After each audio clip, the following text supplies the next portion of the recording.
ನಮಸ್ಕಾರ ಸ್ನೇಹಿತರೆ, ನಾನಿವತ್ತು ಸ್ಪೆಷಲ್ ಆಗಿರೋ ಮಾವಿನಕಾಯಿ ಚಿತ್ರಾನ್ನ ಮಾಡ್ತಾ ಇದ್ದೀನಿ. ತುಂಬಾ ಈಸಿಯಾಗಿ ಮಾಡಿ ತೋರಿಸ್ತಾ ಇದ್ದೀನಿ, ನೀವು ಒಮ್ಮೆ ಟ್ರೈ ಮಾಡಿ. ಮೊದಲಿಗೆ ನಾನಿಲ್ಲಿ ಇಂಗ್ರೀಡಿಯೆಂಟ್ಸ್ನ ತೋರಿಸ್ತಾ ಇದ್ದೀನಿ. ಒಂದು ಮಿಕ್ಸಿ ಜಾರ್ಗೆ ಸ್ವಲ್ಪನೇ ತೆಂಗಿನಕಾಯಿ, ಅರ್ಧ ಇಂಚಷ್ಟು ಶುಂಠಿ, ಒಂದು ಮೀಡಿಯಮ್ ಸೈಜಷ್ಟು ಬೆಳ್ಳುಳ್ಳಿ ಗೆಡ್ಡೆ, ಒಂದು 7 ರಿಂದ 8 ಬ್ಯಾಡಗೆ ಮೆಣಸಿನ್ಕಾಯಿ. ನೀವು ಖಾರ ಬೇಕಾದರೆ ಖಾರ ಮೆಣಸಿನ್ಕಾಯಿ ಕೂಡ ಆ್ಯಡ್ ಮಾಡ್ಕೋಬೋದು. 1 ಸ್ಪೂನಷ್ಟು ಜೀರಿಗೆ, ಅರ್ಧ ಸ್ಪೂನಷ್ಟು ಮೆಣಸುಕಾಳು, ಒಂದು ಸ್ವಲ್ಪ ಕೊತ್ತಂಬರಿ ಸೊಪ್ಪು ಹಾಕಿ ಸ್ವಲ್ಪನೇ ನೀರಾಕಿ ಈ ರೀತಿ ತರಿಯಾಗಿ ಗ್ರೈಂಡ್ ಮಾಡ್ಕೊಂಡು ಬರಬೇಕು. ಈಗ ಸ್ಟವ್ ಮೇಲೆ ಒಂದು ಪ್ಯಾನ್ ಇಟ್ಟಿದ್ದೀನಿ. ಇದಕ್ಕೆ ಸ್ವಲ್ಪ ಜಾಸ್ತಿನೇ ಎಣ್ಣೆ ಹಾಕಬೇಕು. ಮಾವಿನಕಾಯಿ ಚಿತ್ರಾನ್ನ ಅಲ್ವಾ ಫ್ರೆಂಡ್ಸ್, ಸ್ವಲ್ಪ ಜಾಸ್ತಿನೇ ಎಣ್ಣೆ ಹಾಕ್ತಾಯಿದ್ದೀನಿ. 1 ಸ್ಪೂನಷ್ಟು ಸಾಸಿವೆ, 5-6 ಎಸಳು ಜಜ್ಜಿರೋ ಅಂತಹ ಬೆಳ್ಳುಳ್ಳಿನ ಹಾಕ್ತಾಯಿದ್ದೀನಿ. 1 ಕಡ್ಡಿ ಕರಿಬೇವನ್ನು ಹಾಕ್ತಾಯಿದ್ದೀನಿ. 1 ಸ್ಪೂನಷ್ಟು ಕಡಲೆಬೇಳೆ, 1 ಸ್ಪೂನಷ್ಟು ಉದ್ದಿನಬೇಳೆ, ಒಂದು 3 ರಿಂದ 4 ಸ್ಪೂನಷ್ಟು ಕಡಲೆ ಬೀಜನ ಹಾಕ್ತಾಯಿದ್ದೀನಿ. ಇದು ಚೆನ್ನಾಗಿ ಫ್ರೈ ಆಗಬೇಕು.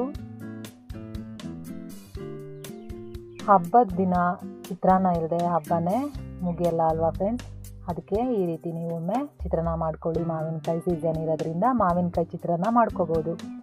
ಸ್ವಲ್ಪ ಇಂಗನ್ನು ಸೇರಿಸ್ದೆ, ಅರ್ಧ ಸ್ಪೂನಷ್ಟು ಅರಿಶಿನ ಸೇರಿಸ್ದೆ, ಒಂದೇ ಒಂದು ಈರುಳ್ಳಿನ ಈ ರೀತಿ ಉದ್ದಕ್ಕೆ ಹೆಚ್ಚಿ ಹಾಕ್ತಾಯಿದ್ದೀನಿ. ಇದು ಸ್ವಲ್ಪ ಎಣ್ಣೆಲೆ ಫ್ರೈ ಆಗೋದಕ್ಕೆ ಬಿಡೋಣ. ತುಂಬಾ ಸಿಂಪಲ್ಲು, ತುಂಬಾ ಈಸಿ. ನೀವು ಇದನ್ನು ಸ್ಟೋರ್ ಮಾಡಿಟ್ಕೊಂಡು ಕೂಡ ತಿನ್ಬೋದು. ಈಗ ರುಬ್ಬಿರುವಂತಹ ಮಸಾಲೆನ ಇದಕ್ಕೆ ಸೇರಿಸ್ತಾ ಇದ್ದೀನಿ. ಇದು ಮಸಾಲೆ ಸೇರಿಸಿದ ಮೇಲೆ ಯಾವುದೇ ಕಾರಣಕ್ಕೂ ನೀರನ್ನು ಸೇರಿಸಬಾರ್ದು. ಇದು ಎಣ್ಣೆಲ್ಲೇ ಬೇಯೋ ರೀತಿ ನಾವು ನೋಡ್ಕೋಬೇಕು.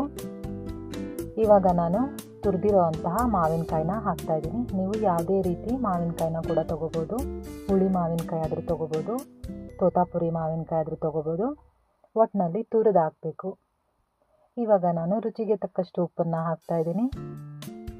ಉಪ್ಪನ್ನು ಹಾಕಿ ಒಂದು ಸಲ ಚೆನ್ನಾಗಿ ಮಿಕ್ಸ್ ಮಾಡಿ ಒಂದು ಪ್ಲೇಟನ್ನು ಮುಚ್ಚಿ ಒಂದು 5 ರಿಂದ 8 ನಿಮಿಷ ಆದರೂ ಬೇಯೋದಕ್ಕೆ ಬಿಡೋಣ.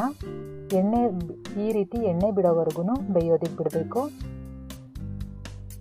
ಫ್ರೆಂಡ್ಸ್, ಈ ಚಿತ್ರಾನ್ನ ತುಂಬಾ ಚೆನ್ನಾಗಿರುತ್ತೆ.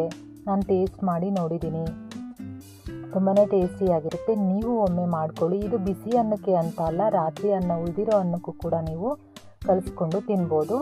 ತುಂಬಾ ಟೇಸ್ಟಿಯಾಗಿರುತ್ತೆ. ಕೊನೆಯಲ್ಲಿ ನಾನು ಸ್ವಲ್ಪ ಕೊತ್ತಂಬರಿ ಸೊಪ್ಪನ್ನು ಸೇರಿಸ್ತಾ ಇದ್ದೀನಿ.